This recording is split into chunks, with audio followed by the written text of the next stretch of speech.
Nation podcast, where it's all pool talk. And we ain't talking about netting and jetting or splashing and dashing. We're talking about becoming a nation of pool pros. We talk about the latest products, trends, and training in the pool industry. Now let's welcome your host, with over a decade of industry insider experience and still the reigning champion of Marco Polo, Edgar de Jesus, and his co-host, John J.J. Flawless, the fastest netter in the West, and Zach the pool boy Nicholas.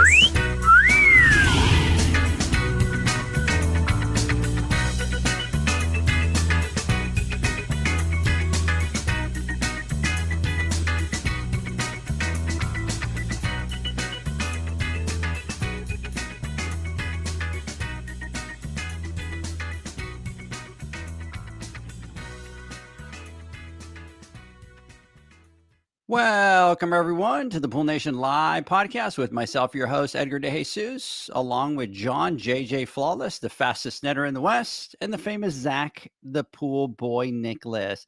Today, we're answering the Pool Pro questions that have been sent in via poolnation.com. And I want to welcome everyone to our live podcast, the podcast where it's all pool talk. And we ain't talking about netting and jetting and splashing and dashing. We're talking about becoming a nation of pool pros. And yes, we will talk about the latest products, trends, and training in the pool industry.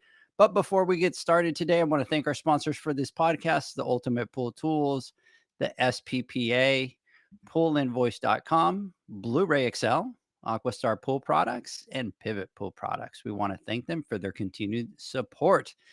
Zach, good evening. How you doing?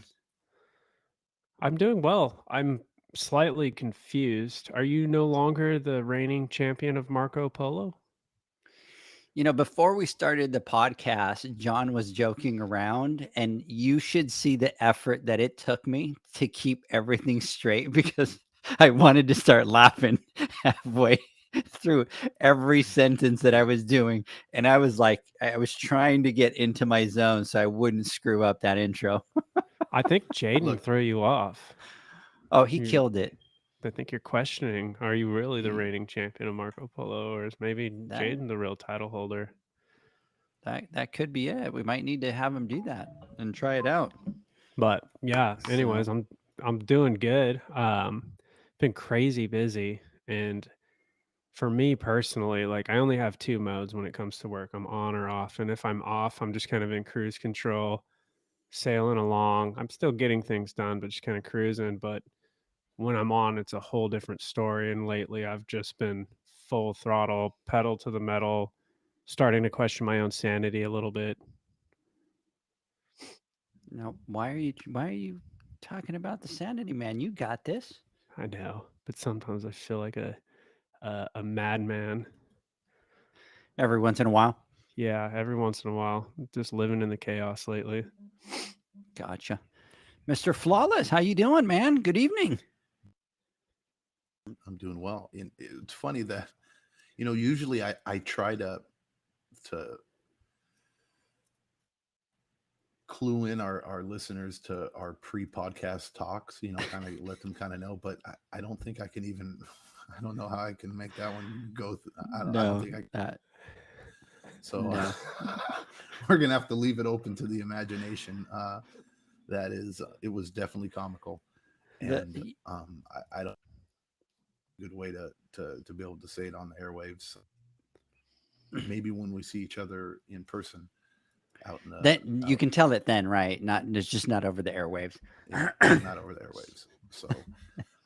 So I'm thrown for a little bit of a loop here because I usually have I say that or we talk or we have fun, but other than that, no, I like doing these evening podcasts because one, it's not right, and I don't have like 1,000 things on my plate that I'm getting ready for work and things that are that we're doing and trying to figure things out, and I'm trying to wake up, and it's not because I wake up right before the podcast, right? I'm up at 5:00 every morning, but for me it just takes me a couple hours, 3 hours to kind of like really wake up game.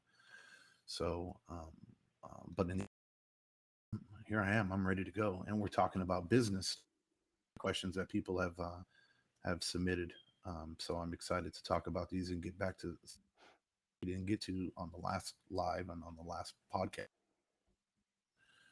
convo about it. So Yeah, So, that's how I'm so feeling. two things really quick. So one, somebody's got some fire alarm chirping in the background. That's so. I'm like, you're Kevin, talking, and I right. hear a little chirp, and then Yeah. I look over, and I'm like, Zach's mic is mute. I Yeah, that's muted me. mine, and I still hear the Yep. chirp, and I'm like, He still That's threw it out there that's as gonna- like, that's gonna be fun. someone has a fire alarm chirping. I wanted to see if he would confess, Zach, Yeah. but he confessed. I started hearing it when we got home today, and I didn't. I'll beat it up with a broomstick as soon as we're done, or when we go on commercial break. I'll shove a broomstick up it and make it stop. Hit the button, and then go from there. I can't get on a ladder. I got a broken toe, so we're gonna have to figure it out. And then also too, if you see my face concentrating really hard during the podcast, there's a good reason for that. Hey, I was I was talking to somebody, and somebody said, "Hey, when you talk to John, can you tell him that I hope his toes gets better?" Oh, that's very nice of him. See, Yeah, and so then they- look, I talked about it on the last podcast, and since then you haven't said one. Don't give a shit. Period. So thank you for whoever. Well, went out there was that's concerned because about me, Janie or my keeps friends and my telling me that brothers. Janie keeps telling me that you're a crybaby. She said, "Just Edgar, just leave it alone. He'll get over it." Feed, Just, don't feed the yeah, beast. Don't don't feed exactly. it. Don't feed it. I called him. I called did. him. I got a letter in the mail. You sent me that card too. That you told get well soon. Get well soon. Thanks, Zach. I appreciate it. Jeanette, how are you? Big shout out to you. Zachary Cheney, big shout out to you out there, guys.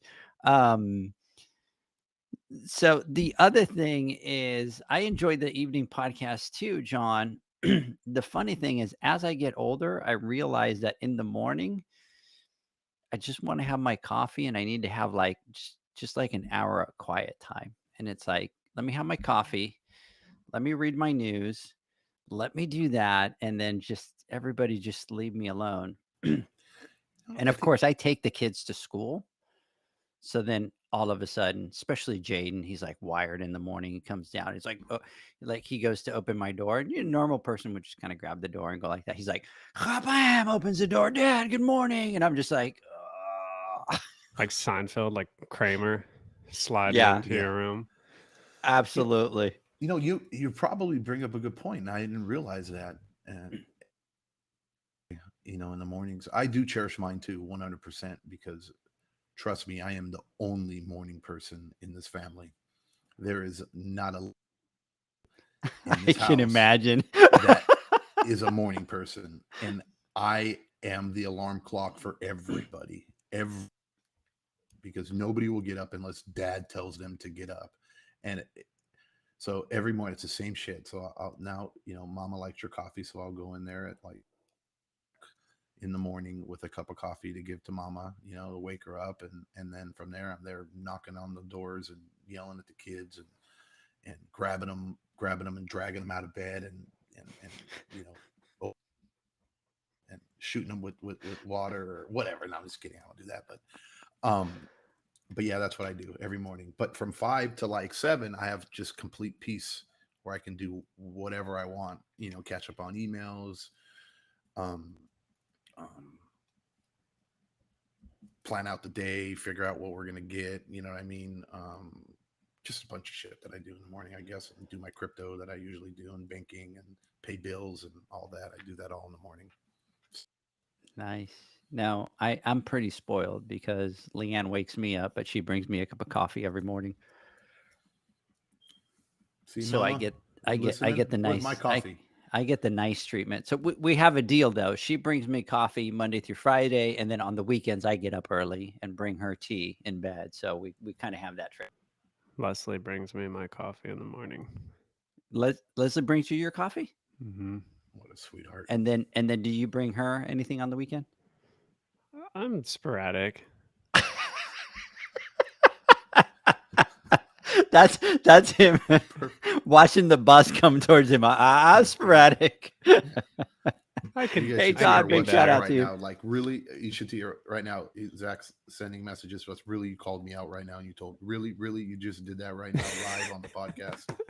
You bastard. Oh my God, that's funny. All right, guys. So let's jump in here. We want to talk about the Pool Nation Awards. Voting is actually closed now, believe it or not. We are kind of going through all the categories, and they will be sent over to the people that handle the awards. So super excited about that. I don't know who's won yet. We still need to figure that out, but the list will get ready to be sent over there. The awards are going to be held November 16th in Las Vegas at the International Pool and Spa Patio Expo. It is going to be huge. If you have not bought tickets, you need to go to poolnationawards.com and get your tickets there. And let me tell you, based on the list, people, it's going to be big. It's going to be really big. We got a lot of people, and you know how pool guys and girls are, right? And they usually wait till the very end, to get in. And we are already booked over 200 people for the Yep. award. So, and we have a capacity, folks, where I think the ballroom will only hold 300 total, and there's going to be a certain cutoff because we need to order enough food for everybody, right? We can't just wait and assume and throw away, X amount of food. So if you guys do your thing, get your tickets because they are selling out quickly. And the other thing we want to mention, is a gala event. Surprise for the men. Can I Time give out? you a timeout? Yeah. Because Leslie over here is going, I have to give Zach a jab to get him to turn off his alarm in the mornings. He's not like John. There we go. Well, I set my alarm to wake her up so then she can wake me up. Oh, truth that comes bus out. came boom, boom. I appreciate that, Leslie. You know what? I'm becoming a fan. Keep them coming. Yeah. So, gala event, which means suit and tie for the gentlemen, and cocktail dresses. We also want to take a second to thank all of our sponsors for our platinum sponsor this year is Hasa. Our gold sponsors are Blue Heritage Pool Supply, Natural Chemistry, the SPPA, Leslie's Pro, Ultimate Pool Tools, and Aquastar Pool Products. Thank you so much for your support. Absolutely. And we want to also thank the International Pool and Spa Patio Expo for hosting the awards, for working with us. We really appreciate that. John, the other thing that I just learned about Zach, and it looks like they're going to keep coming today, keep them coming, Leslie, is that, and I did not know this about Zach. Zach is one of those guys. He's one of those annoying guys, John. He's one of the snooze button guys that snoozes like 50 times. How can you do that, right? Zach? Like I said, if I'm on, I'm on. If I'm off, I'm snoozing every morning. So. And you go to bed at like 7 at night. At 7, right? You still can't get up in the morning, brother? It's because I'm in my REM sleep. Right? Good Lord. You go to bed with the chickens, you wake up late and you snooze 50 times. Your wife's got to wake you up. Come on, man. He's got no response to that, John. Right I think he looked at Leslie probably over in the corner and told her, "Can you please not give them any more ammo?" Right. I'm getting like feedback. I think Riverside was glitching out. I don't know if y'all are hearing it. Yeah. Go ahead. Blame it on Riverside. So, anyways, to attend the Pool Nation Awards, you need to get tickets, and you can go to poolnationawards.com, and there's a button that says get tickets for Pool Nation Awards, and you can click on that and get your tickets there. Or on the same page at the top, there's also a button that says free expo pass. You can click on that and it'll take you to the International Pool Spa Patio site where you can register and get a free expo pass to get on the floor. And as you're going through that registration, you'll reach a step where you can choose any of the events you want to attend and just choose the Pool Nation Awards. And also, when you register at the show for an expo pass, there is a cost. And last year it was $60. So make sure that you use the promo code Pool Nation in all caps, and you can get that expo pass for free.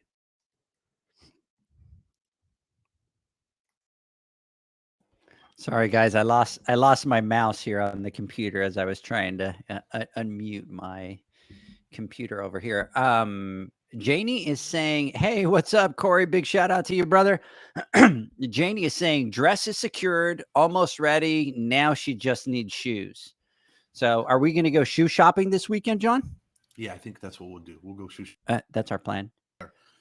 So, Janie, don't buy the shoes there. Just let's buy them in Texas when you come out this weekend, because everybody, John's going to be out here this weekend. So we're gonna have some playtime and see how great of a husband I am. Right? I'm gonna say this right now.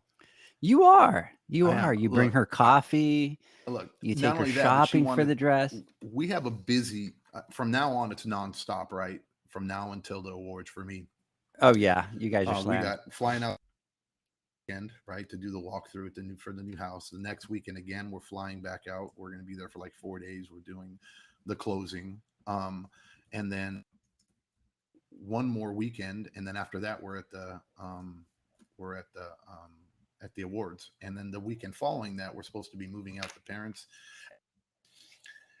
It's really crazy. So Janie's like, "Look, I have it on the calendar that we're going down to Ontario Mills because we need to go."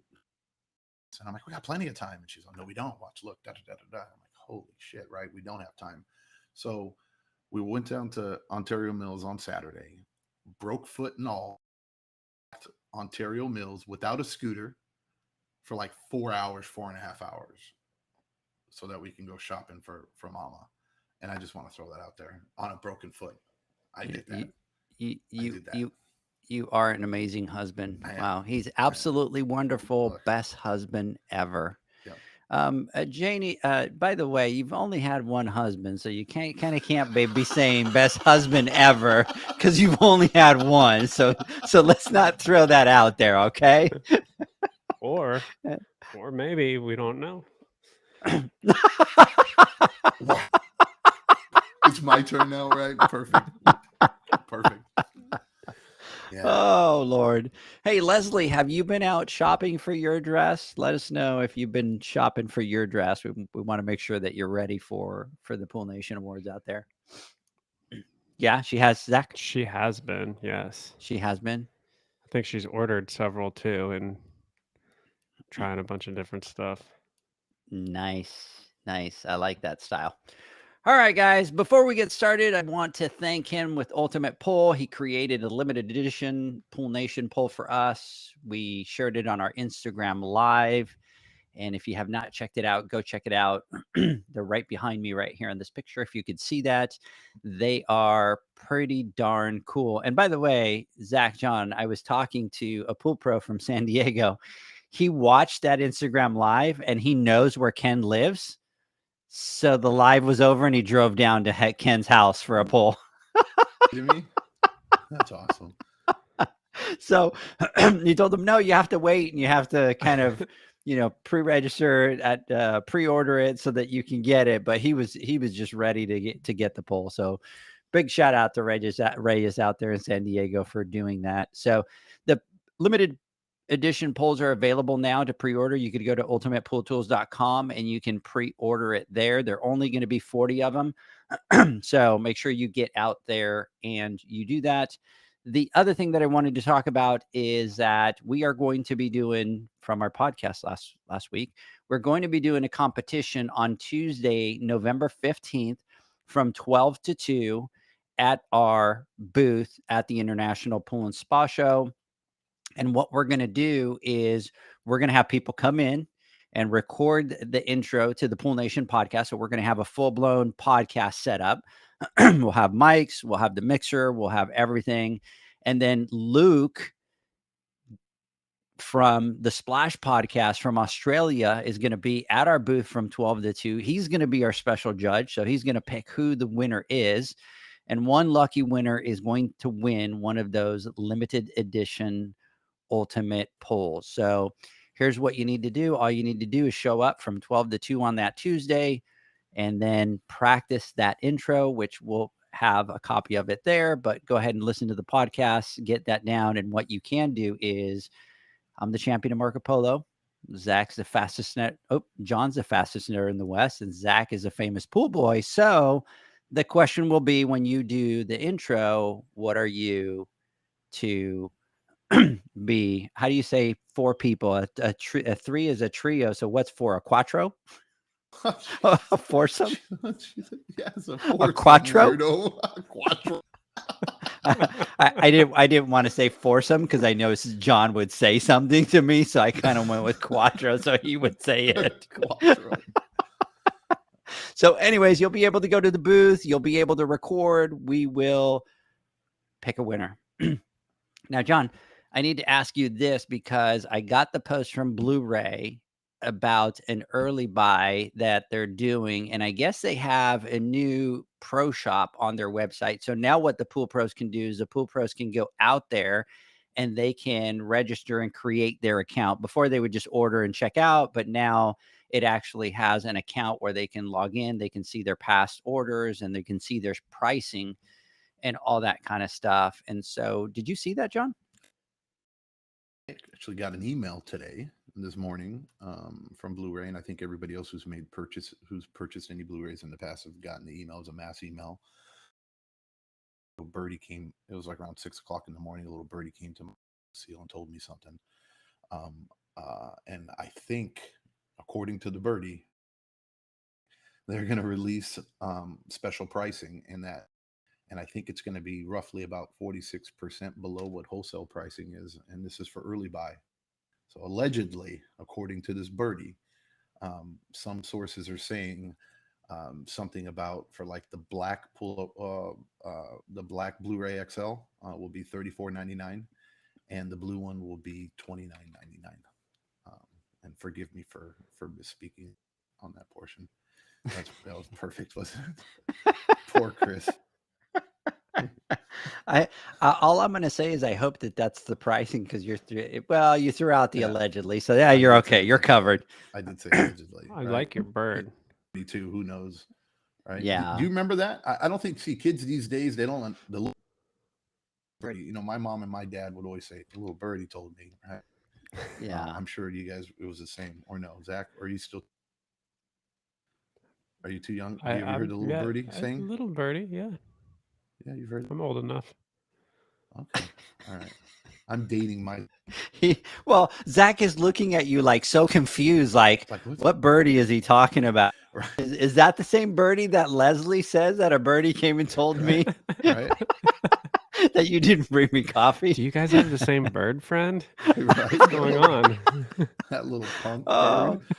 which, by the way, I think now, I think Leslie's now going to start making fun of me because I've been making fun of Zach, and she's asking when am I going to grow a beard? Leslie, I've been trying to grow a beard since 9th grade. That's what I'm talking about. It's just not working for me. So, anyways, over here we have Jay Brakefield saying that he got an email. Jeanette saying that she got an email as well. So if you guys know anything more about the Blu-ray, let us know over here in the notes. And we will keep that going. So, keep your eyes out on Monday for that pricing. I guess the pricing will be out officially on that Monday. In the meantime, go to their website, register so that you can get that pricing. And let's see on Monday whether we had it right or wrong. So, all right, let's jump into this bad boy. Do we take a break? Look, I finally figured out why it's taken us so long to get through all these questions, because look, we're like 40 minutes. We haven't even gotten to the questions yet. So I don't know. So maybe after the awards, when all the housekeeping, all that extra stuff that we. Yeah, maybe because that's what it is. Now you have the awards and the sponsors and all that. So if your birdie would stop coming, filling your head with stuff to talk about, then your birdie just shut up. We need to shoot that bird. Next person to see it, please shoot that bird. But anyways, so do you guys want to take a break real quick and then we'll get started? Or do you want to go into the first question? Can you see me right now? Yes, we can see you. I just had I just had a thing that said that recording is stopped, but It's not just me. Okay. So what do you guys want to do? You want to take a word from our sponsors, or you We want have to jump into the one. first We're one? halfway through. All right.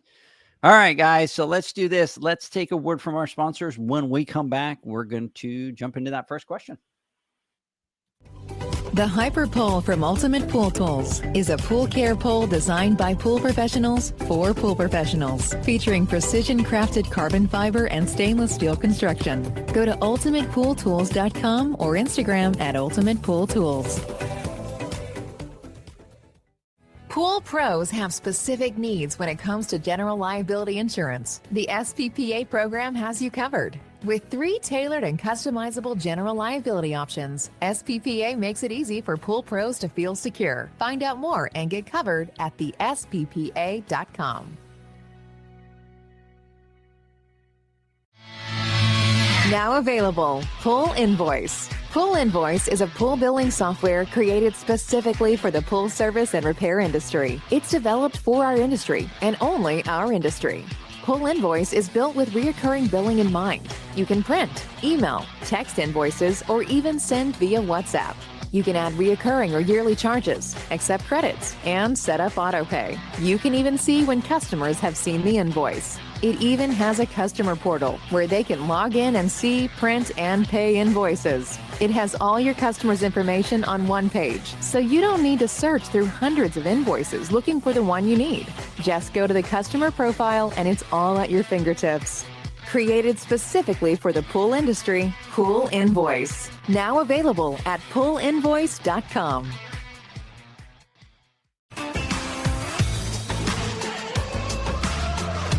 Blu-ray XL is the power of minerals working for you. Reduce your overall chemical costs and labor up to 50% guaranteed. Whether you have 20 accounts or 20,000, Blu-ray XL's direct pricing and free shipping to the pool trade have you covered. Improving pool professionals' profit and work-life balance is what they do. Blu-ray XL, the real mineral purifier. Visit them at BluRayXL.com. Blu-ray all day. Aquastar's new pipeline cartridge filters, available in 2 sizes, deliver top-notch hydraulic efficiency along with best-in-class filtration performance, approaching that of DE filters. Uniquely designed, open pleat spacing means 100% of the media square footage is usable. And these claims are backed by NSF test results. Designed with the pro's time and comfort in mind, the patented double-locking system improves safety and ease of access, making filter cleaners faster. Available now. Ask your supplier for pipeline filters today. Pivot how you clean pools. Debris that makes it to the bottom always enters from the surface. Clean from the top with Ariel, a smart solar-powered pool skimming robot. She works around the clock skimming pesky and fine debris off the pool surface. Tell your customers about Ariel and earn big commission on every sale. With advanced solutions like Ariel, you'll spend less time at the pools you service, improve customer relations, and increase your bottom line. Plus, pool owners will enjoy a constantly swim-ready and healthy pool and lower energy bills. Visit pivotpoolproducts.com/dealers to see how much you can earn and for resources on how to get your customers to ditch the net for good. Welcome back, everybody, to the Pool Nation Live podcast. We're talking to John. We're talking to Zach. We're answering your business questions. And believe it or not, we started chit-chatting there and then all of a sudden realized that we've been talking for 25 minutes without jumping and answering some of these questions. So anyways, big shout out over here to Howard Pringle. He's saying, hi, John. And let's jump into this. Let's jump into this bad boy. You guys have talked about setting goals. What would be the best way to do it? I'm going to be honest. I have so many things that I need to work on, and I don't know where to start. Zach, let's start with you. Perfect. All right. Well, setting goals is one of those things that's easier said than done because it involves making a plan and sticking to it. And we all know that when we're running our businesses, we get a lot of curveballs and distractions that knock us off course. So when it comes to setting goals, there's several different opinions and methods to it. And I think when you are first working on, initially doing this, the main thing is to start small and make sure that your goals are achievable, because if you dive in and you set these massive goals and you can't achieve them right away, you'll start to feel defeated or stuck. And that can be really kind of, I guess, demotivating. And John has said, how do you eat an elephant, right? One bite at a time. And this is exactly how you need to think when you are starting to set goals. Because it's good to have big goals, but you need to have multiple small and achievable goals. Because when you achieve a goal, it feels good, right? It's an accomplishment. And when you make a habit out of accomplishing things, you'll start to see that forward movement. You'll start to see that progression and that growth in your business. And then from there, you just continue to add on new goals and accomplish them. And something that I read was to not think of them as goals, but to make them targets. And that way you aren't giving yourself an out, because a goal is exactly that. It's a goal. But a target is something that you have to shoot for and something you have to hit. And so if you're thinking of it as a goal, then you kind of have one foot out the door. And I also read something about not making too many goals at once, because we tend to overwhelm ourselves with 25 goals. We get this big list, we write it all down. And then at the end of the year, when we look back, we've only accomplished like 5 things. When instead, if you were to look at it a little differently and maybe make like 2 to 3 goals per quarter and start knocking those out and be super focused on that, at the end of the year, when you look back, you'll have accomplished, 10 goals, and you'll have more progression than you would have. And I don't know if that makes sense, but that's the way that we need to not overwhelm ourselves and kind of eat that elephant one bite at a time. Well, I'm waiting for you, Edgar. You're waiting for me to I go. wanna- All right, I John. wanna jump- yeah, well, come on. I knew you wanted to jump in, so I was waiting to see if you were going to jump in. I was. Yeah. I'm ready. I'm like ready Yeah. to jump. And Give us your thoughts, John. I agree. I mean, I agree with Zach. I have a little bit of a different thought towards like the amount of goals, and I think, and I'll kind of get into that a little bit at the end of this. When I hear goals, automatically, when I think of things and how to set them and how to go about doing it, I go back to my and you might have heard of this acronym before, Edgar, in the hotel business, but what we used because our whole life was about goals, right? And that's what you do, right? Meeting certain metrics, right? Year over year, this is that. And we have to figure out ways that we can beat sales quotas, whatever it may be. This was the SMART method. And for anybody that's listening, real simple. If you have any difficulties when it comes down to writing a goal or to setting goals for yourself, just write this word down. Write down SMART, and then we'll define it right now. And then as long as your goals fit into this model, then I think you'll be off to a great start, and you'll set yourself up for success. Because what Zach is, these goals, you can't make them too broad. You can't overwhelm yourself with too many things. You can't set them out for too far in the future, right? They can't be too easy. There's so many different things that when you make goals. So the way we used to teach it was with the word SMART, and what S stands for is specific.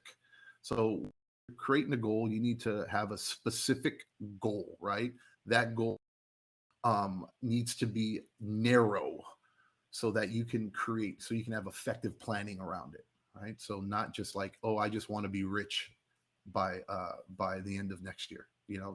That's not a specific, right? That's not very, it's not very measurable, which letter, right? M, which means measurable, right? You need to define what you need in order to gauge that you're making progress in that goal. So whatever your goal is, to measure the journey to it, right? The right track, if that makes sense to you guys. The next one is A, which means attainable, right? Are you shooting for the sky? Are you living in a fairy tale? Are you, I want to be in Bezos by next year, right? right? Is it really attainable? Probably not. If you're just starting in the pool industry and you're saying, hey, I want to have 5,000 pools by the end of the year, my first year, that's probably not very attainable, right? Your goals, the A stands for attainable. They need to be attainable, right? You got to make sure you can reasonably accomplish those goals within a certain time frame that you're going to set. R is, and what I mean by that is the goal should be specific and relevant to what you're trying to accomplish for your business, right? It needs to be in some way, and that doesn't necessarily mean that it's about pools, right?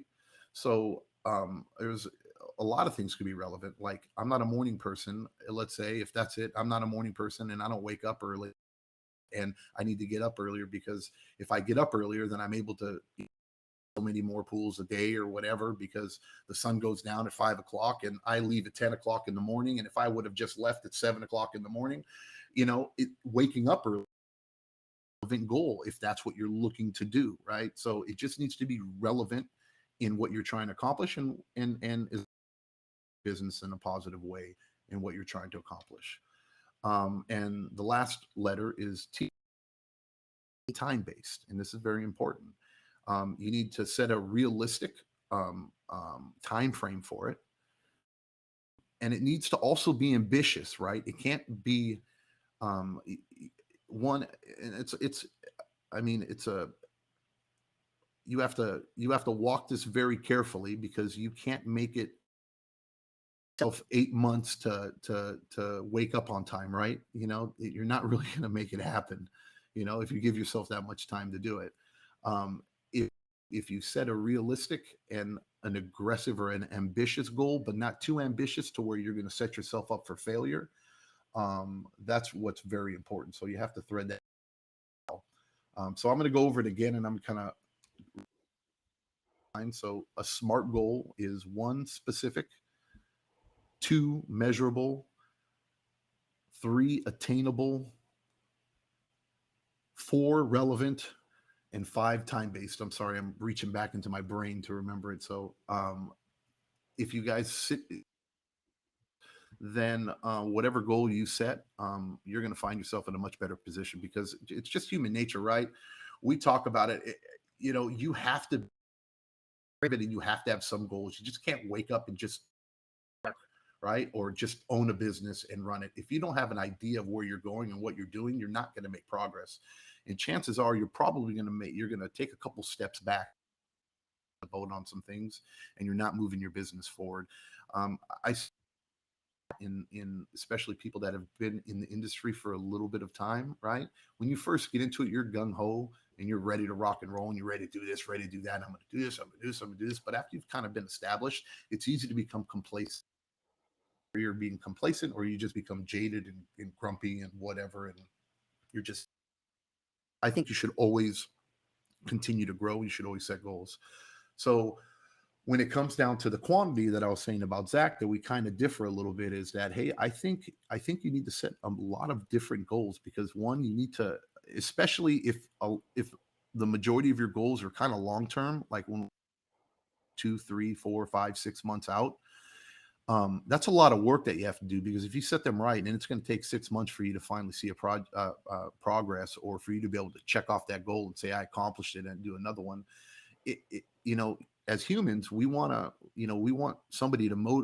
things to motivate us, right? And if we set some goals that are smaller, and many of them, and we start checking that off, and that we've completed it just motivates us more to do more, right? To reach our other goals. And sometimes, or actually not sometimes, but the majority of the time, even though you might set some little goals, those little goals, when you pile them on together, right, you do that little course correction. I don't know if you guys remember me talking about this, like 2 years ago, when we were talking about, when you're walking that course, if you don't have a clear vision of where you're going, just imagine walking blindfolded, 1 degree. right? Yeah, right. That 1 degree, if you're off course and you're not heading in the right direction, 6 months down the road, that little bit to the left, right, you are way over to where you don't need to be, right? And then now you got to course correct and come all the way back. So it's very important that you keep your eye on that prize. little small goals, those little course corrections here and there, those little things right there just help keep you in the right direction and move you forward, right? And then the last thing is goals change. So if if you set a goal for 6 months and and you see things that have just your business has evolved or market has evolved or something's happened, it's okay to change your goals, change time frames, or to readjust them, or to completely get rid of them, based off of your current need at that moment. So I know it's a lot to really think about, but I think it's probably one of the most important things when it comes down to running a business, because if you don't have any goals, then you have no direction. And if you're not striving for something, then what are you doing? All you're doing is just spinning your wheels and just getting by. And if you have that type of mentality and you're not focused to growing and becoming better, especially if you have employees, your employees see that, and they feed off that, you start to become jaded and you start to become like, whatever. And it starts to show in your customer service, starts to show in whether you pick up, starts to show how to interact with your customers, anything. So goals are so very important. And I don't mean to keep, dragging this on, but I really want to land the message that when you set goals, no matter, they just need to be smart goals, and you need to have goals. If not, then you're not making the progress that you should be making, and it's going to take you much longer to achieve whatever you're trying to achieve. So there you go. I want to jump in and ask, have you guys heard the term BHAG, big, hairy, audacious goal? Yep, I've heard of that too. Yep. Do you feel that as business owners, like I kind of go back and forth on the achievable, and I think, like you said, having all the bites in between. But do you think we should have that big, hairy, almost unrealistic goal at the top of it all, that we're trying, the elephant, so to speak, that we're trying to get to? I think that if you are a business that has been established for a long time, right, and you've built an established business, and you kind of got everything running, and you want to create one of those big, hairy, audacious goals and do that as a personal goal, absolutely, right, you should. If you want to do a goal like that and just have it as like a, just like a personal thing, that's fine. But if you have employees and people that are working for you, I wouldn't put anything like that, because you never want to set an expectation, or you never want to set a goal to achieve something that can't be achieved, or that won't be achieved, or that is very hard to achieve, because it's demoralizing for you and for your people. And then when that you can't get it, or you don't get it, then what ends up happening is you're condoning the failure, basically. And it's like, oh yeah, we gave it a good shot, folks, you know what I mean, we tried, but we just couldn't get it. Well, then what's the difference between that goal and the other goal then, right? How do you differentiate the difference between them? Maybe if you kind of put like, oh, if you kept it to yourself and you did that, that's great. But it doesn't really matter if you don't meet the goal that you set for yourself, then it's demoralizing. It doesn't really matter. It's like, shit, why didn't I do it? I failed, or I didn't.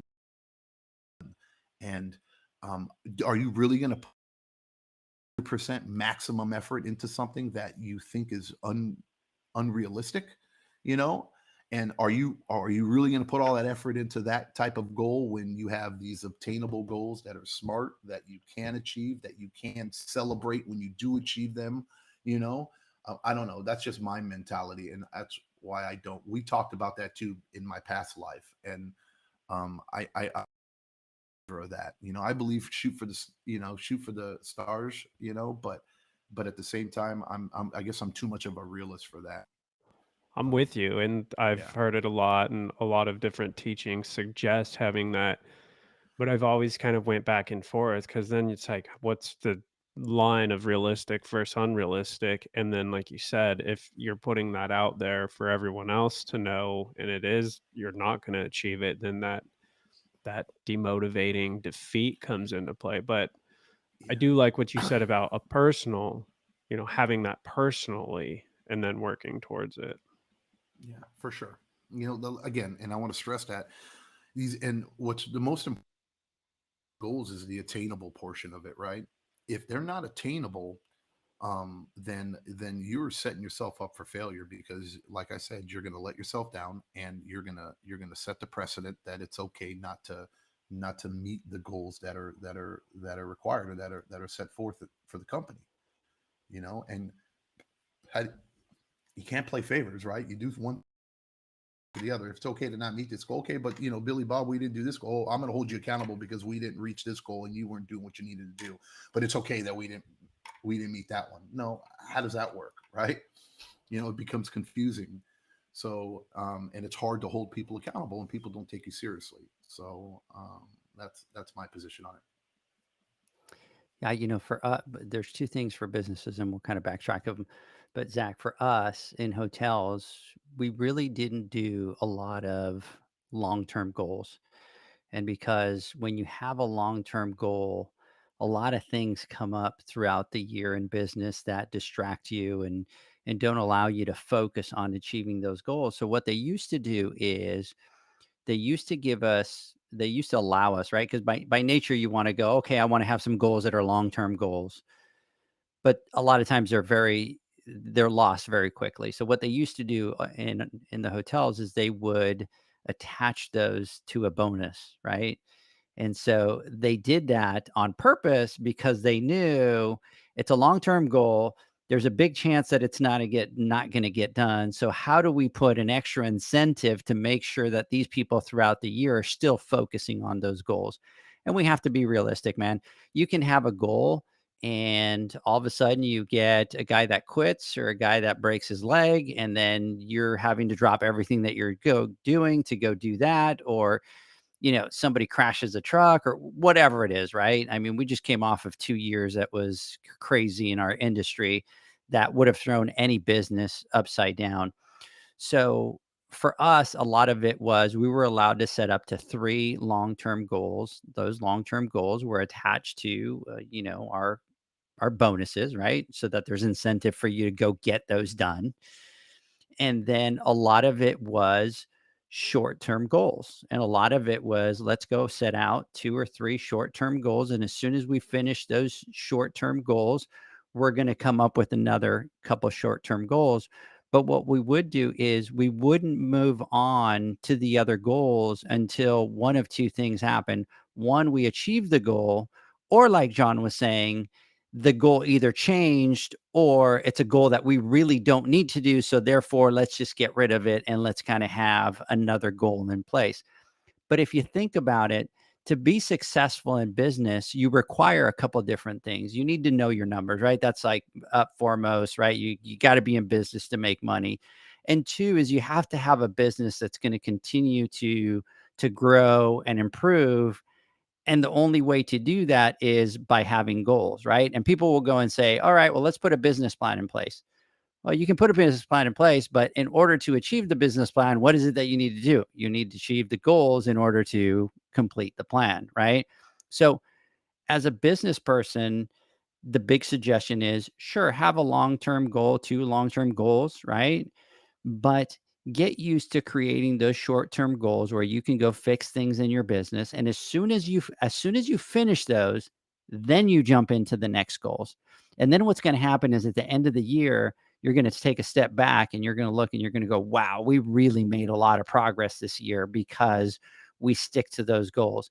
And the other thing is that a lot of people make the mistake that they go, I'm going to create a goal, and so I am solely responsible for that goal.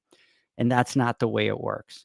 The way it works is you have a team, you have a company, the other people have to be part of that goal in order to help you achieve that goal. And normally what happens to a lot of people that get into the business at the beginning, they think that it's their 100% responsibility to get the goals, create the goals, and make sure that the goals are achieved. And that's the wrong thing to do. Because if you have a team, everybody has to buy into some of these goals in order to achieve them.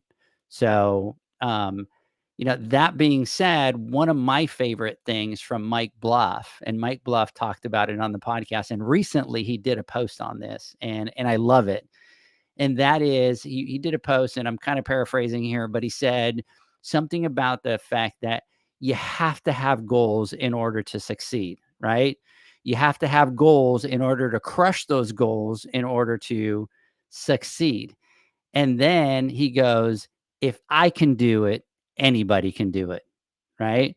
And if you know Michael Bluff, you know that that's the way that he does a lot of the business, right? He gets into a certain thing, he gets into that, he kind of creates that goal for that, achieves it, and then kind of moves on to the next thing. So when I saw this question, it was one of the first things that it made me think about Michael Bluff, and with that post and with him talking about, achieving those goals, and that if he could do it, anybody can do it. John's sitting there going, all right, Edgar, you pulled the John. You just kind of went on a rant. Good. I knew you were going to jump in, and I knew you were going to say something. So, and like, this is again, and I just want to put it. I mean, these goals are so freaking important. Oh yeah. Yeah. Without it, what are you doing? It's literally your compass. It's if you're not aiming towards something, then you're literally just spinning your wheels. Right. So, and the big thing is, people always say, oh, well, I have to have this, people get into business and they go, I need to have a business plan. I need to create, and people think that needs to be this 50-page business plan that they've seen taught everywhere or on the internet. And it's like, no. Start with something small. Start with the small plan, right? Achieve the goals to that plan. And then, like John, like you were saying, you're going to get used to hitting those goals and achieving those goals, that it's going to get that machine just turning. It's addicting, and it feels great, man. And you did it. It's not like I got through my day, right? No, but I got through my day, and I did this, or I'm that much closer. I'm this, it's like saving up for something, that you really want to buy, and then you do, and you save up, and you get what you need to do. And like, look, when I was a kid, I remember first came out, and I was in high school, I think, or middle school, I don't know, whenever it was. And here we go, I'm dating myself again. And I remember it was like a DX1 133 megahertz, whatever, and I really wanted a computer.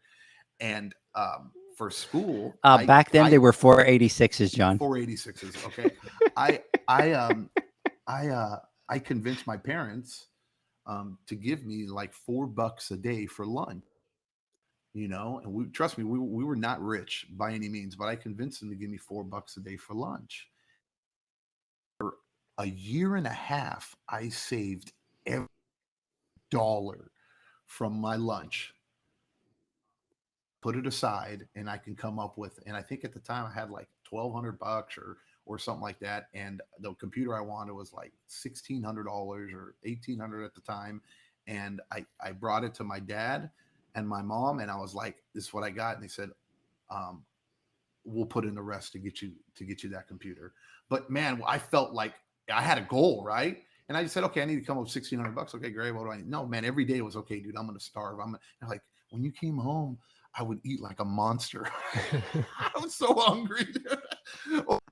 I would eat right before I went, because I know what I'm going to starve myself. I know what I'm going to do, Zach. I know what I'm going to do when he comes out to eat with us. Every time he starts eating like that, I'm going to give him $4. Yeah, but it's true. And I did it. And man, boy, did it feel good, right? And saving up that money and saving up that money and saving up that money and reaching that goal, right? And but that's what it is. It's infectious. And you set these goals and you set these smaller goals, but multiple.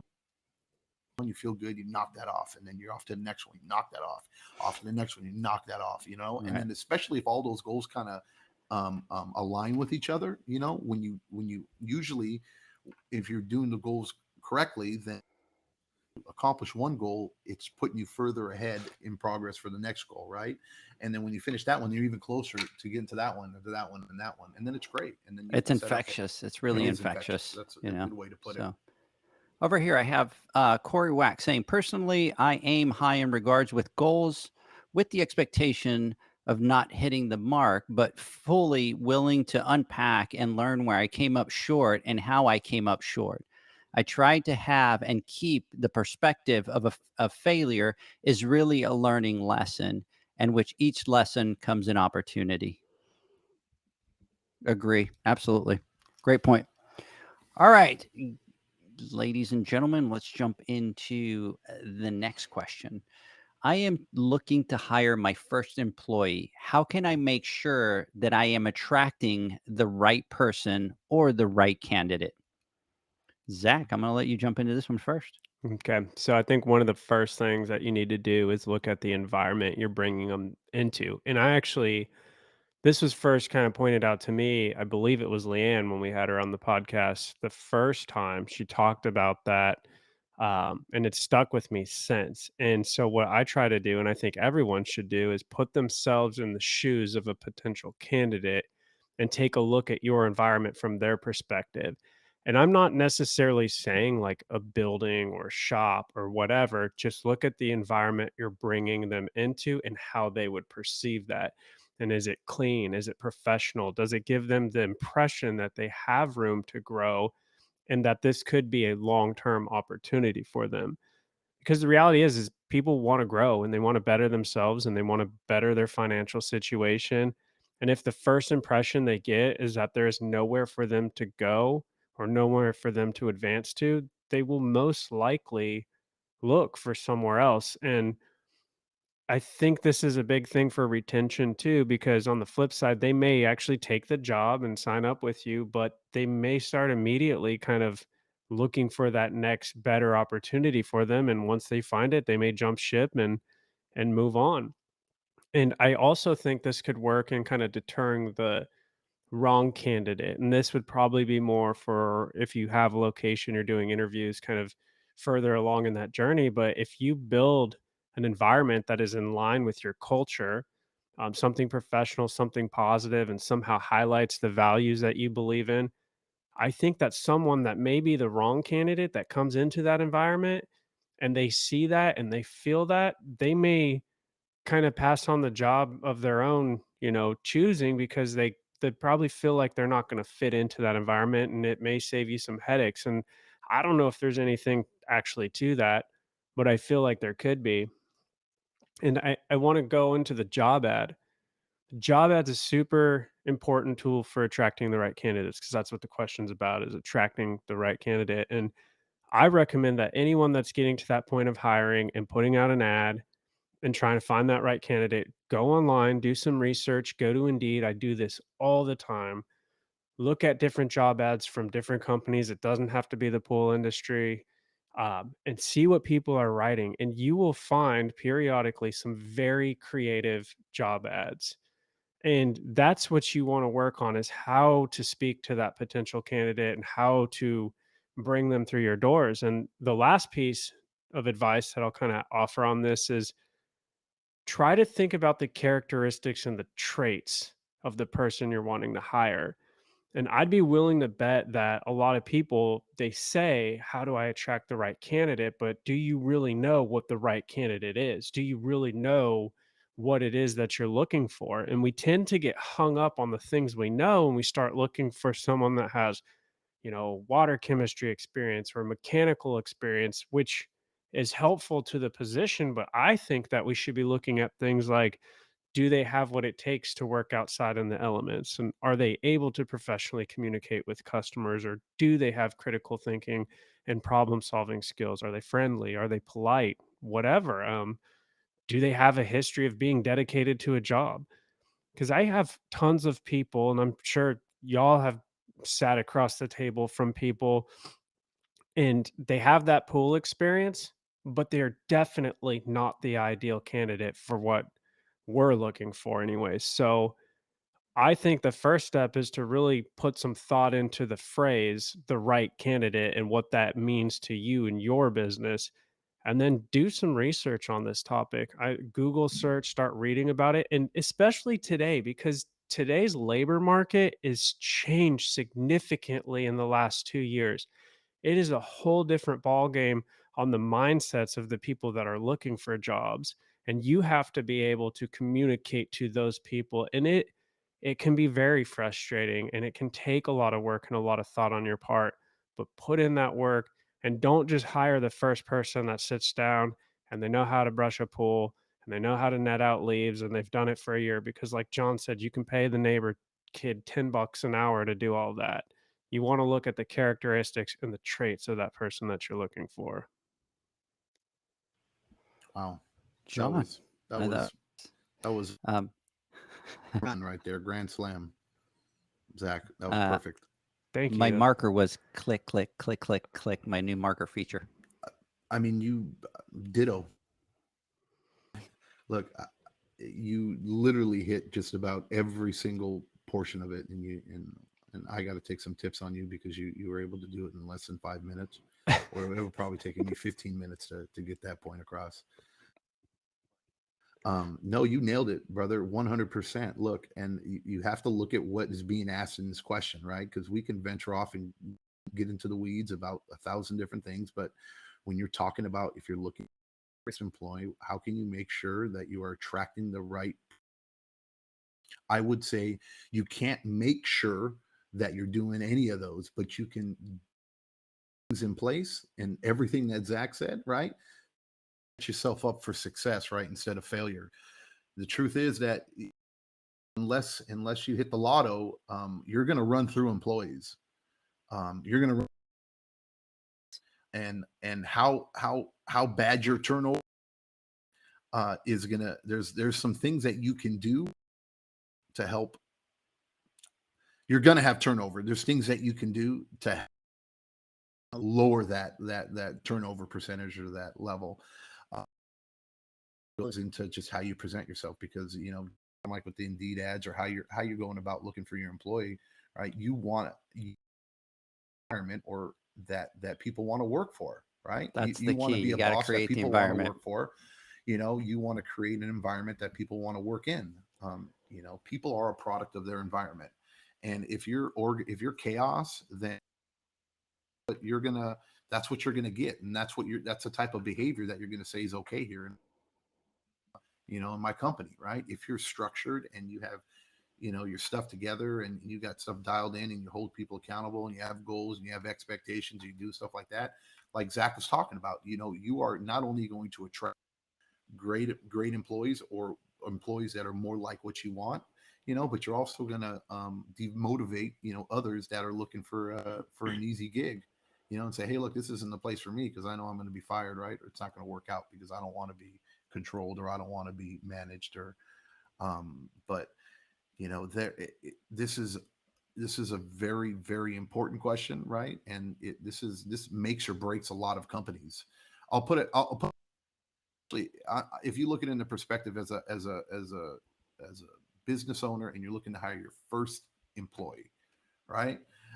That employee is an extension of your company, and the way they represent themselves is a direct reflection of how your company, and how your market, and how your clientele, and the city you work for, how they perceive you and your company, and the damage that, and I'm not trying to scare anybody here, but this is just the truth here, right?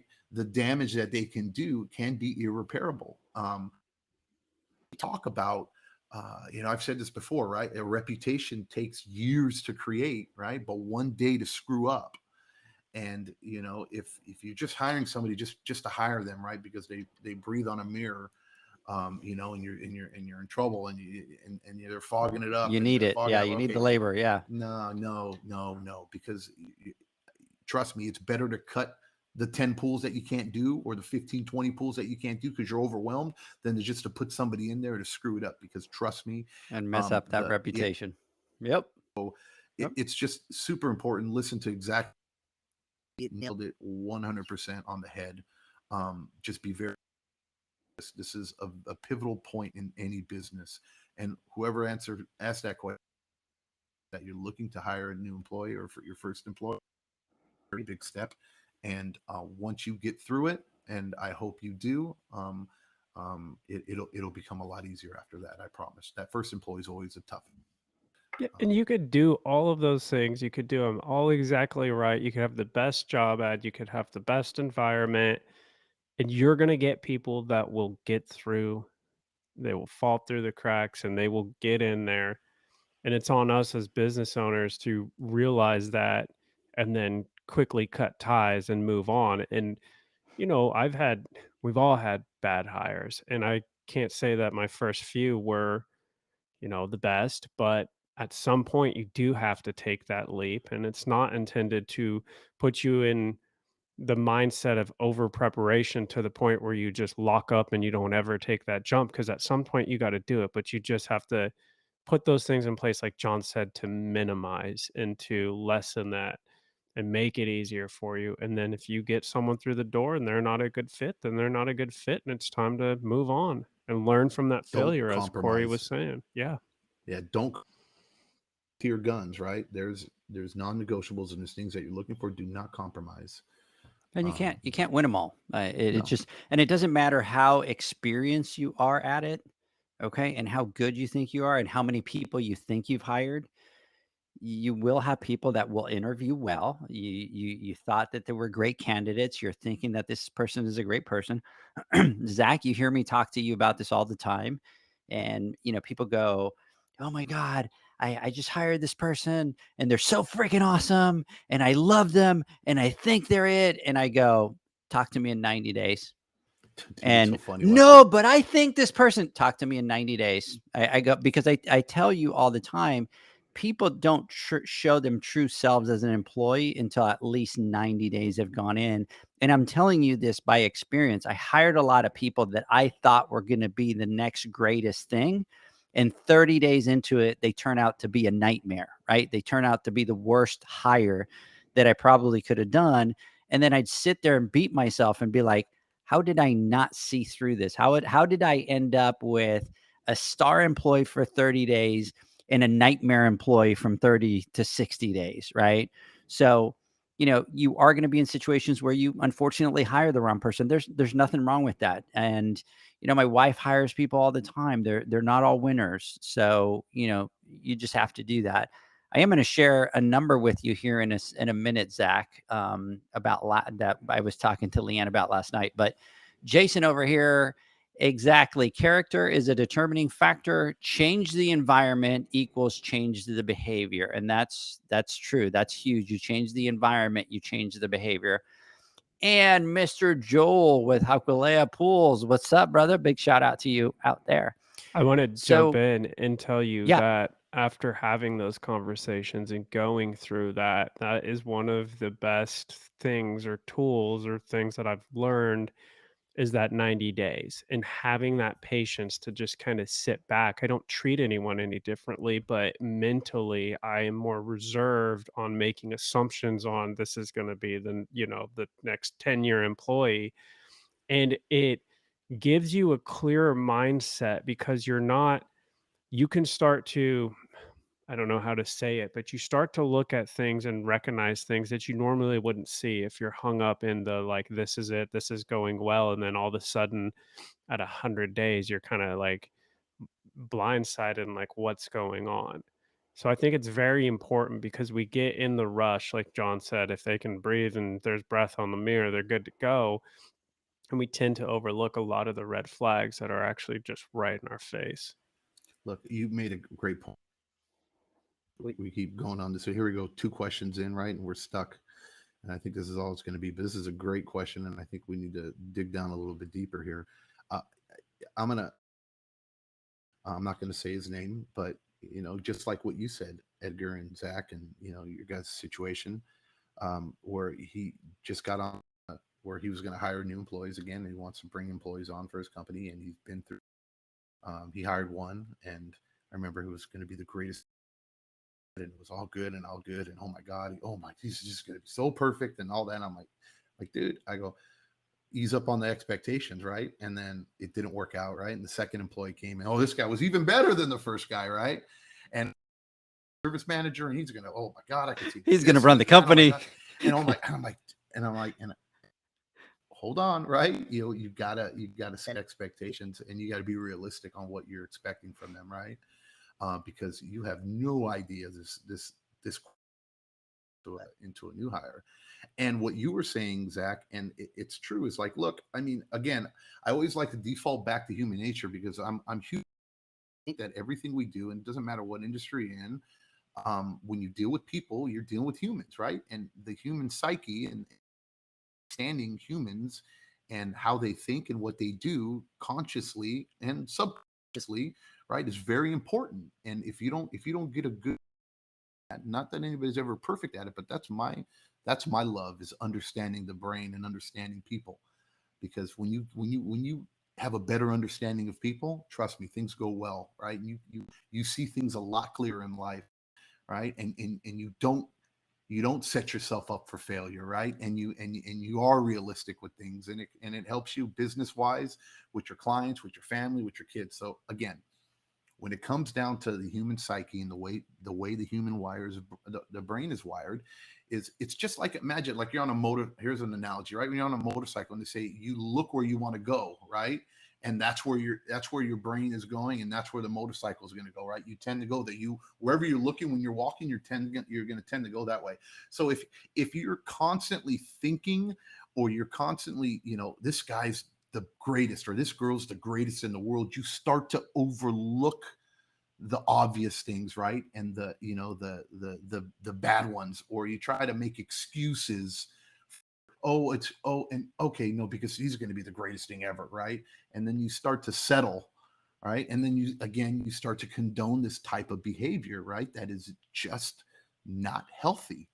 And if you tone down your expectations, I mean, expect always the worst. I mean, you hear the saying, expect the worst, hope for the best. But in almost, you've got to be that way and go, hey, look, I know that the odds are against this person from succeeding or being great. I'm going to do everything I possibly can to arm them and give them all the tools they need so they can be successful in the job that I've hired them to do. But I'm going to be a realist here, right? And I'm not going to forget the things that I've learned in the past, because, when you see one person doing something and then you see someone else start to do, there's a trend. It happens, right? You got to pay attention to these things. And if you turn a blind eye to it, or you pretend like it's not, it's different with this one, it's bullshit, it's different with that one, and you're only going to hurt yourself. So I can't stress enough when it comes down to just being realistic when it comes down to, and it falls back to goal. Set a goal with your employee, and set a smart goal with them, and where you expect them to go and where you expect them to be, and be real, right? If they can't wire up an automation in the second month that they're there, I mean, and you're not going to beat them up for it, right? Be realistic here with what you expect them to learn based off of where they're at, I could go on and on and on about this, but it's just very, very important that you don't set yourself up for failure, right? And then you don't get blindsided, or you don't disregard reality because of your hopes and dreams, or your imagination of how great this person could possibly be. So anyways, that's enough of that. Zac, last night I was in bed, and I'm kind of going through, I was doing some work till I was up probably till like 12:30. And then at about 11 o'clock at night, Leanne had already fallen asleep. And so I kind of jumped on my phone and I was doing a little search, and I came up on an article, and I went, holy crap. And I'm like, I can't believe this. And without noticing, well, it was late. She was asleep. I said, oh my God, Leanne, did you see how much Amazon attrition is per year? And she is completely asleep. And she's like, what's the matter? What? And I'm like, did you read this article? Did you see how much their attrition cost them per year? $8 billion in attrition. 8 billion with a B in attrition every year. And we're having this conversation, and that's what it makes me think about. It makes me think about the culture and the turnover and the losing of the employees and that big, huge, mess that you have when you don't, set goals and change and fix things on a machine that big, guys, Yeah, because that's that's a huge crazy. machine with deep pockets. So for them to have an $8 billion attrition just tells you that sometimes even the biggest don't always have it all figured out. So Well, you say that, and it reminds me that my first year goal when I started this company was $8 billion, but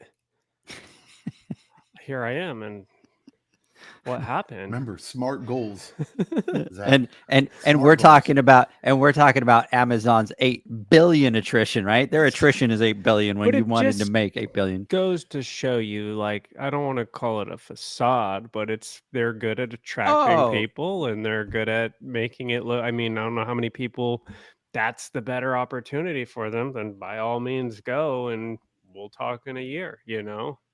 yeah. I mean, but yeah, I mean, what's the number? Look, it's cheaper to keep her, right? Cheaper to keep her sometimes, that saying that you hear. And turnover is when we looked at, our P&L and we talked about, what we had an exact dollar amount that it cost us to hire, to train, right?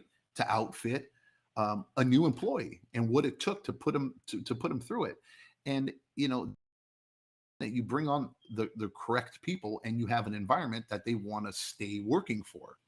You're always going to have turnover, but the hidden cost of turnover on the back end, we used to think that I think it was like hiring and employee or full-time employee, bringing them on cost the company like something $20,000 is what we lost from turnover. And if there was a way that we can work or build from where they were at, right, and get them to stay, we saved like $20,000 in the back end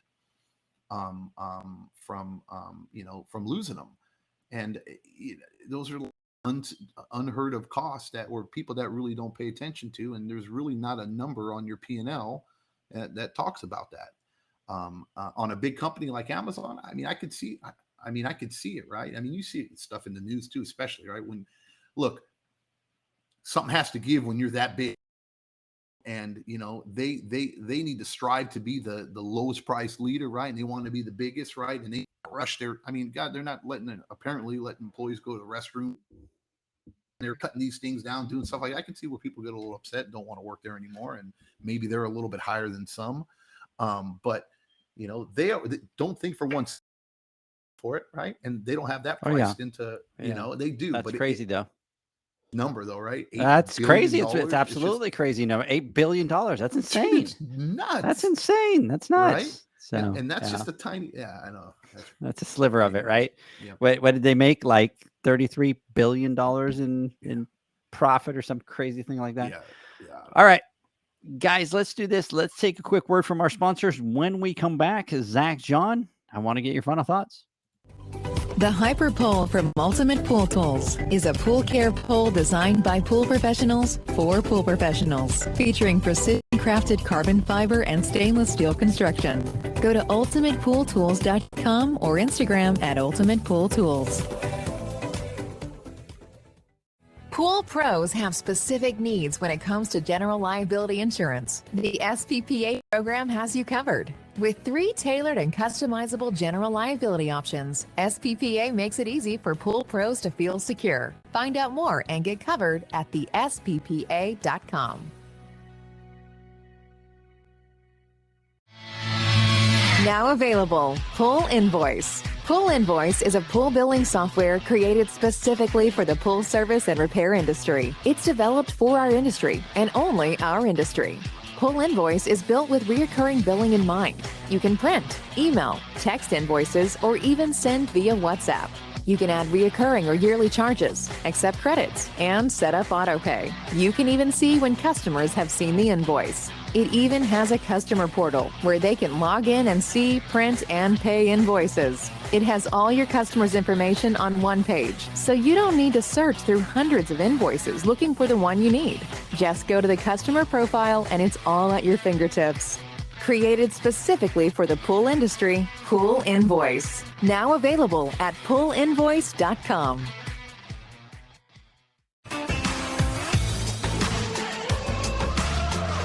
Blu-ray XL is the power of minerals working for you. Reduce your overall chemical costs and labor up to 50% guaranteed. Whether you have 20 accounts or 20,000, Blu-ray XL's direct pricing and free shipping to the pool trade have you covered. Improving pool professionals' profit and work-life balance is what they do. Blu-ray XL, the real mineral purifier. Visit them at BluRayXL.com. Blu-ray all day.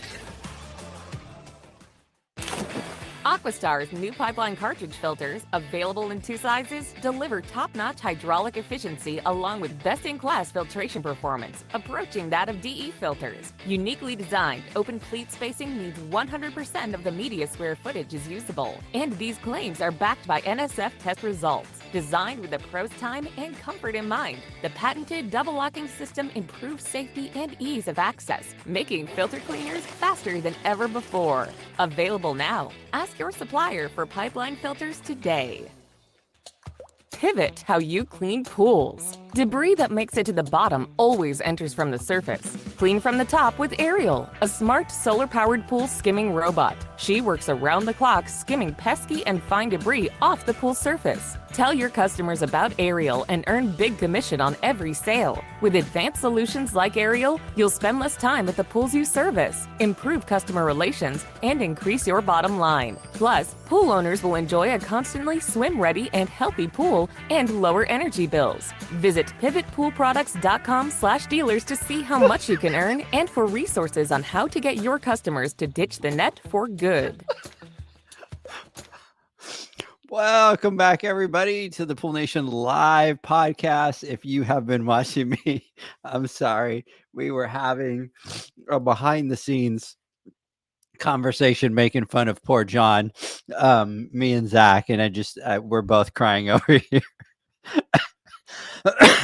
Guys, just to let you know, I get asthma when I laugh to the extremes, and I'm like at that point where I'm just like starting to wheeze because I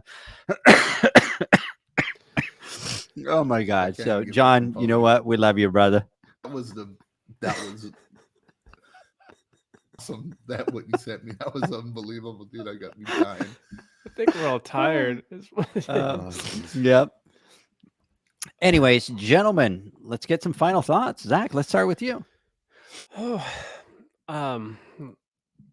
So great conversation, and I know we could all go on all night on that stuff, and just so much good stuff to get into that we didn't even touch on. But I kind of want to take a turn from that conversation, and I just want to say that if you're going to go to the Pool Nation Awards, now is the time. Even if you're not going to go to the awards, but you're going to go to the international show, now is the time. I mean, you've got to get on it. It is just a few weeks away, or 5 weeks or something like that, and it's going to fly by so fast. 4 weeks. See, there we are, 4 weeks. And with that, I have to go work on my stuff for the show. So good night. John, final thoughts. My final thoughts are the same when we have these types of podcasts, and it's like me saying, I love these types of podcasts, right? And these questions really gets me going, right? And even for some that you're laughing at me, you're such an ass, dude. What do you send? Anyways, we'll have to cut that. Look, this is the type of stuff that I'm gets sorry. me. I was just watching the message again. I'm sorry. No, it's okay. This is the type of stuff that gets me motivated. And, I get riled up over this, and I'm probably going to stay up until like 1 o'clock, 2 o'clock in the morning because I'm pumped up, and call it weird. Call me goofy and call me a geek or whatever you want to do it. But this is the type of shit that and you better believe it when I get off this podcast. And, sometimes I got to remind myself, and when these questions come up and I got to talk, because how good you think you are, or how much you think, or how much you've been through and what experience you have. There's a time in our lives that we're all going to, put off that gas pedal a little it, right? And and sometimes we need to reevaluate, and we need to stomp on, figure out, and go, hey, look, oh, yeah, I'm motivated, and you better believe it. We're going to go hit our whiteboard and put more goals up there and get things going, because it's important. Even with all this crap that's going on that we have going on right now, I feel like I'm in the circus, and Edgar, I know you're the same way, and Zach, I know you're busy as hell too, and we're all like spinning all these wheels, and we got our one more thing to add on to the plate, but it's necessary. But that's that's business, John. That's business. That's life. I think a lot of people sit there and go, oh, well, I want to have a business where I don't have to work a lot, or I don't have to worry a lot, or I have the dream that everybody has, that I own a business and I work 10 hours a day. And it's like, you know what, dude, that's not reality. Reality is, the bigger your business, the bigger the worries, the bigger the plate, the more plates spinning and stuff like that. Yeah, no, for sure. And you're definitely not going to be great at, giving it 100% every single day. But anyways, again, I love these types of podcasts. We only, I think, is that what we did? 2 questions again? 2 questions. 2 questions. We're going to have to do like a quick rapid fire round episode. Yeah, we're gonna have to do something, because we've been talking for an hour and 26 minutes here already, and so getting through this podcast to edit it. People are, and I almost don't want. I do want to say, because I think I love it. If you guys have any other questions, trust me, we will get to them. And those of you that have gone and submitted questions, we don't just put them to the wayside or think that they're not important. We just we go by list, right, or by order.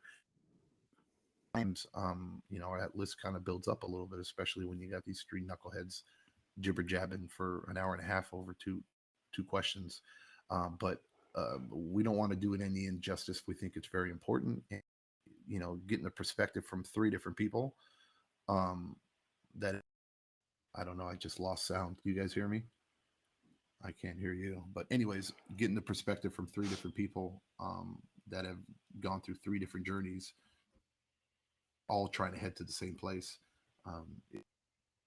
lightning for many. And I promise that about today, if you put them into action, it'll definitely put you in the right, Agree. I am going to agree with Zach. So if you are going to go to the Pool Nation Awards, now's the time to set that up. So technically, Zach, there's 4 weeks, but you've got 3 weeks left to be able to line everything up to go. If you're going to go to the awards, excuse me, you do need a ticket. You can't get in without a ticket, right? So that we will have that count of people that are going to be there.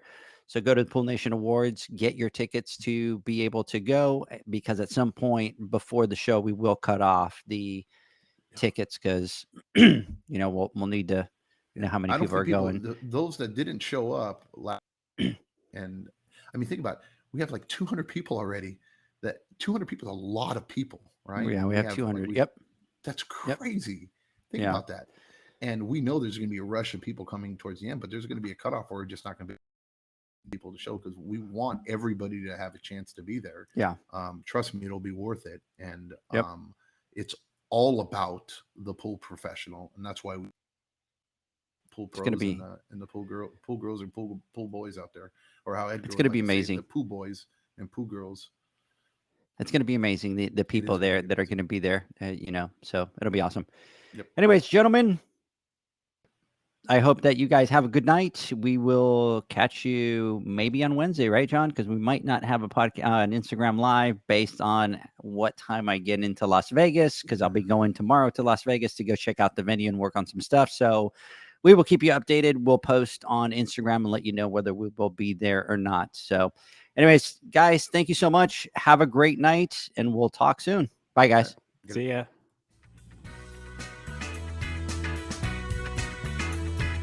Thanks for listening to the Pool Nation podcast, a member of the Pool Nation family. You can listen to us live every Friday here at 9 a.m. Pacific, 11 a.m. Central, and 12 noon Eastern Standard Time.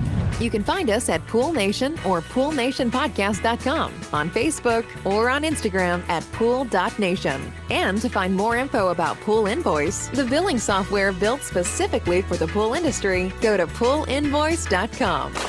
Before you go, this is what the pool industry has been waiting for. PoolmanUniversity.com. It's the first platform dedicated to learning the swimming pool service and repair industry. A pool service community where you can connect and find videos on business, service, water chemistry, and repairs. See you there at PoolmanUniversity.com.